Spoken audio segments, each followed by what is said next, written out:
Používate aj vy chémiou preplnené sprcháče. Môžete to risknúť, pokiaľ ste zdraví, máte silnú imunitu, netrápia vás žiadne alergie.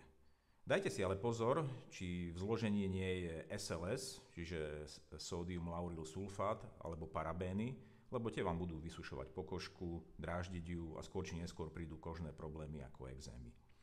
Ja som pre svoju rodinu ale chcel niečo lepšie a vedel som, že včely na to musia mať nejakú odpoveď, lebo všetko, čo robia, čo vyrábajú včely, je liečivé, priam zázračné.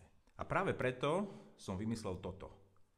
Čisto prírodné mydlo z včelieho vosku, medu, propolisu, ktoré pokožku nevysušuje, naopak hydratuje ju a pomáha jej. Bohato pení, dlho vydrží, je vhodné pre všetkých, ktorí majú dosť chémie z obchodov a obzvlášť pomáha tým, ktorí majú citlivú pokožku. Ak vás to zaujíma, prečítajte si viac na mojej stránke včely.svätého Ambróza.sk. Lebo zázraky robia včely. Ja len pomáham.